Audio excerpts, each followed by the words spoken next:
Yo, welcome back. This is Stu42 with another Minecraft video. Today I'm going to have a bit of a break from the usual stuff that we've been doing, just because I had a bit of a comment on one of my videos from Mr. Shrimp Sauce. So, g'day Mr. Shrimp Sauce.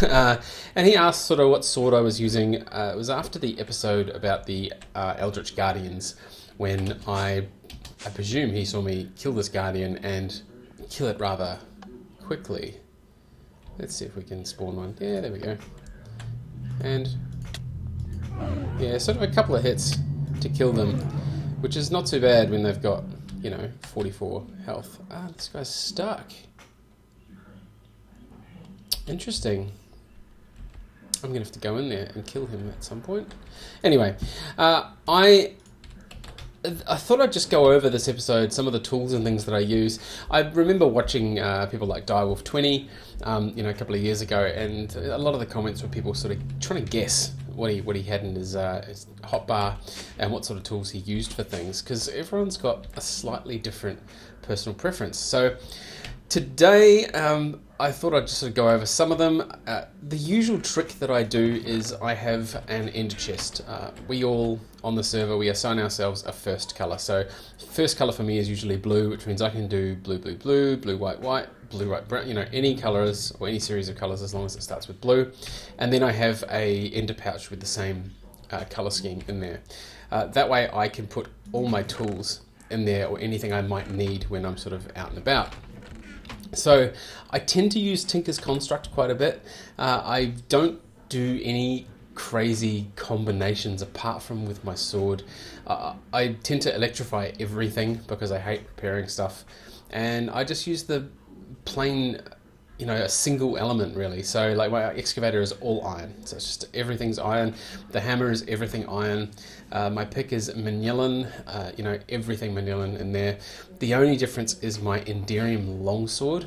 Now the Enderium longsword has a Enderium blade, a manilin handle, and a paper crossbar. And the only reason I use paper is to give myself the extra modifier. So that gives me 4 modifiers to it. A base attack, 13.5 hearts. That's why it does so much damage.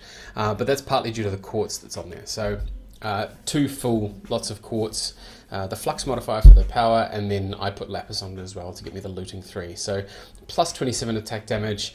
Pretty awesome when I'm doing sprint as well. I can do 20 hearts of damage with sprint. So that is the sword that I've been using. Yeah, I'm aware there could be some better ones out there and things like that, but this one does me just fine for pretty much everything I need to kill. Likewise with these, I could make better excavators and hammers. I tend to just put flux. I've only put silk touch on these recently. Not sure if that was the best idea, but sure, it gets me a lot of smooth stone at least. The normal pickaxe, no, I don't use anything other than the lapis for fortune, and again the flux for that. So the other things that I use, well, inside my bag of tricks, a few of these things I could probably get rid of now. I tend to have all the basic stuff, shears, flint and steel, various wrenches. The forestry one seems to be used for a lot of things, although I do have the smart wrench here from RF Tools because there was something that I needed to use the smart wrench specifically for. Things like the Staff of Travelling, which, that was really great for runic dungeons, but otherwise I probably wouldn't use it. So I'd probably take that out of there at some point. The Enchanted Broom that I use, great for exploring. I find I don't use it too much other than for exploring. Most of these other things you guys should recognise, Thaumium Wand, Thermometer, always handy. Sometimes you're out and about, you want to scan something. The Chisel, definitely handy. Again, the Dolly, also, sometimes you want to move something. Often I find myself somewhere and I need to make a book for it, so I'll have unlinked books. Sleeping bag, really important.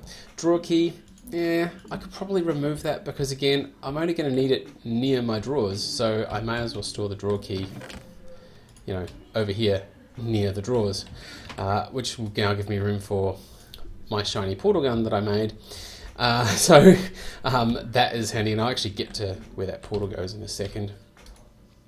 And then what else?